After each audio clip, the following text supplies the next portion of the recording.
Hi friends, welcome to this channel. Here we are going to look at today's daily challenge problem, solving questions with Brainpower. The method will be dynamic programming. Our plan will be the following. We are going to analyze three formats of solutions. There are 2D DP and 1D DP and also recursive DP. So here what I believe is that if we do not understand the details, we cannot control it. Right. So with that said, let's quickly look at the problem statement. So we are given a 2D integer array called questions. So each element is a length 2 list, contains points and Brainpower. The rule is that we need to solve the questions in order, and also if we have solved a current question, for example, question I, then we will not able to solve the next this amount of questions, right? So here is an example. For example, if you solve this question, you get 3 points, but because here the Brainpower is 2, you cannot solve the next 2 questions. In other words, you cannot solve these 2 questions, right? So this is the main problem statement. So we want to return the maximum points we can earn from the exam. So here I'm not going to analyze the 2 examples, because when we do the coding, we're going to do some print. It will automatically giving illustrations about the problems or examples. So here the constraints are the following. First, the length can be as long as 10 to the power 5th. So it means that we need to pay attention to the temp complexity. The next two are essentially consistency assumptions. So with that said, first I'm going to write a 2D version of dynamic programming. So the purpose of this is for details. So we need to understand the final details, and then we can optimize or simplify, right? So I guess that if we can write things in great details, or even with some redundancy, we really understand the details, right? Or the problem requirements. So here I changed the questions questions to be capital Q, just for convenience of typing. So first I'm going to get the length of this list, right? And then I'm going to initialize 2 things. One is called solve. So it's length n array. One is called not solve. It's also a length n array. So here the interpretation will be the following. Solve I means maximum score we can get if we solve solve question I. So here we can get for question from I onwards. So this is the one. The interpretation for the second one, not solve I, will be the maximum score we can gain for Q from I onwards if we do not say, let me put it here, solve I, right? So this will be the DP initializations. Next we are going to do a for loop and then update those 2 tables. Here we are going to start from the end and then towards the left. In other words, for I in range. So we're going to come from n-1 and then ending at 0. So we write -1 here, and the step will be -1. In other words, decrement by 1. So first we consider if I is n-1.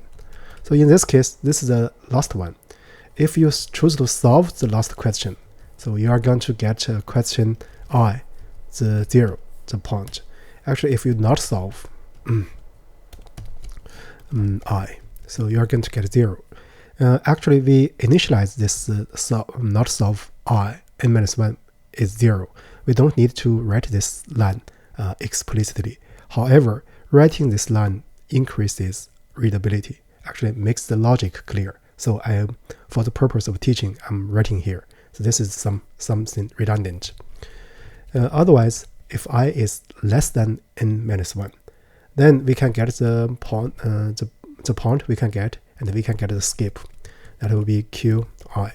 So this line is basically a standard unpacking, right? So now let's see. We need to check if I plus the current position plus skip plus 1. So this is the next position we can choose to solve, right? If this guy is greater than or equal to n, in other words, out of bounds, then if you choose to solve a problem at index I, then you cannot solve all the questions to the right. Therefore, solve I will be nothing but the point you can get here, right?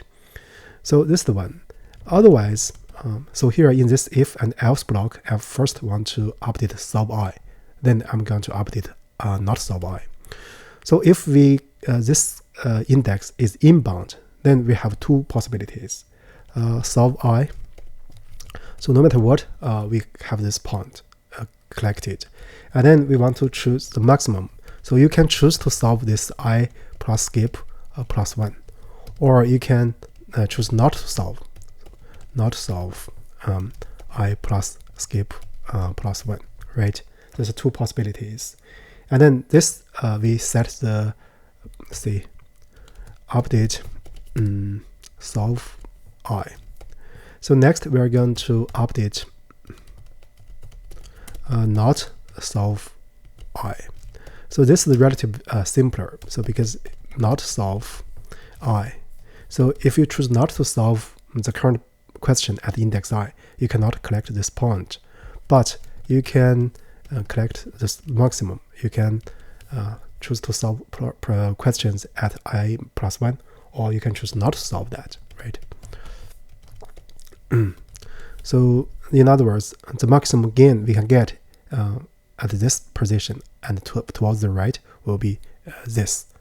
So what we want to return actually is nothing but the max of solve 0 and not solve 0, right? So notice that when you do DP or dynamic programming using this tabulation, it's crucial important to notice the interpretation of the items, right? Because different interpretations lead to different DP update rule. You are going to see this point when I do the 1D dynamic programming, right? So before we move to the second version, let me first run it. Yeah, it passes the two test cases. So now let's submit that. Yeah, it passes all the cases. So here for later reference, I'm going to print out this, say, solve and also not solve.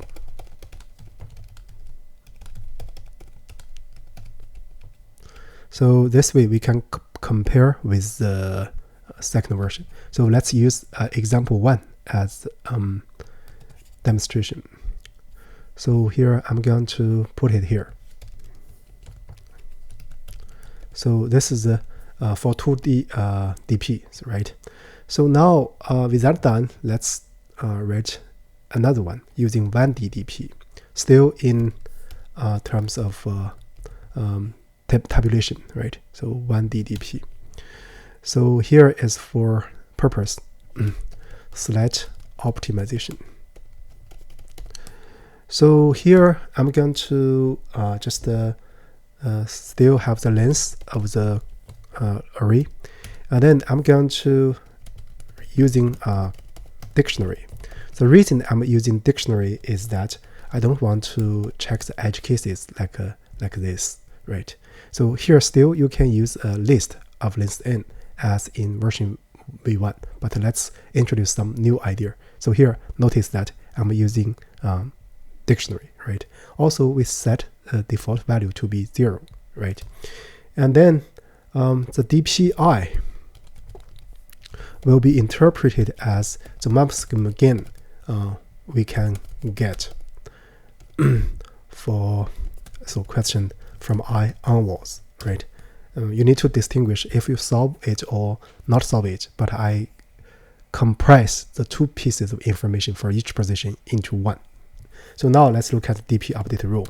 So for I in range n-1, -1, -1, Then what we want to do first, so here actually I even don't need to consider this, but let's consider this, n minus 1.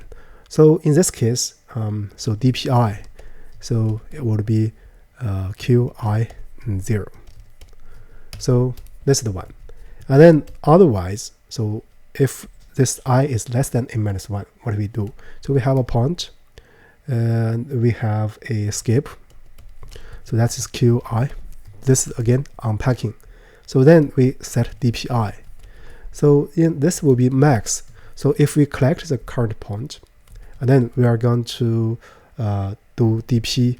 So those skip ones we cannot do. So we can use this one. So this will be collecting this one and then choose the one after the skip, right? So the maximum possible value, then plus this one. This is the one. Another one is that if I don't collect the current point, then I can choose the maximum up to from I plus 1 onwards, right? But here it's possible that this is auto bound. But if it were auto bound, so we're going to get a 0, right? So then this way, so we can actually return max dp values. Certainly, you can introduce another running variable. So each time you are going to update the dpi to be the max, you don't need to call this. Let me first run it to make sure it works. Yeah, it passes all the cases. So now I want to make some comments. First, I can print out this dp, right?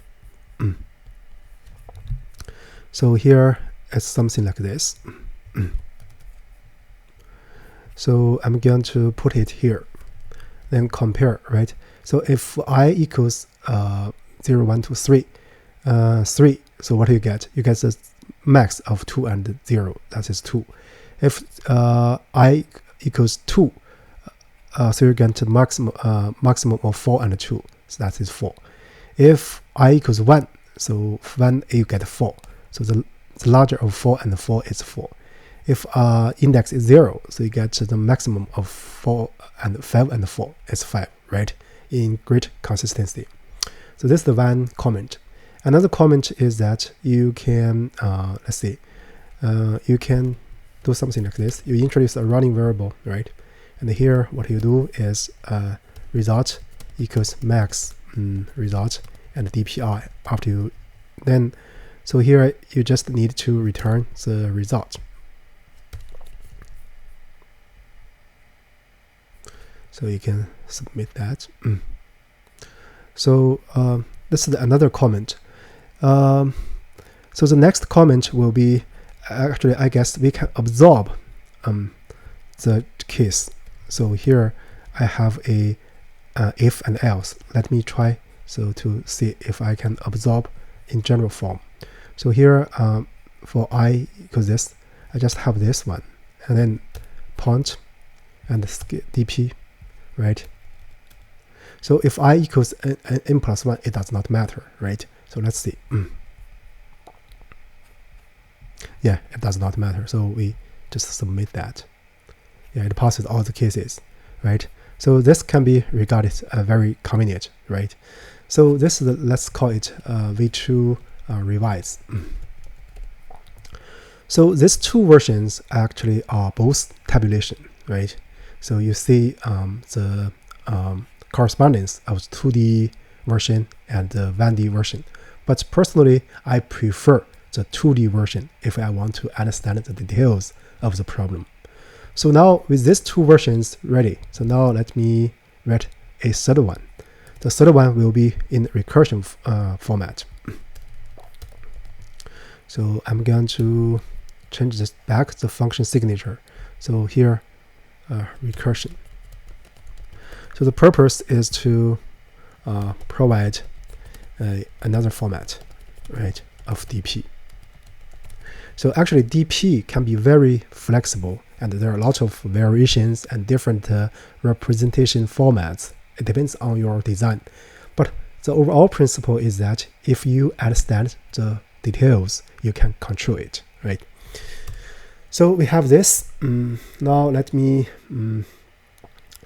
write a function. So essentially dfs.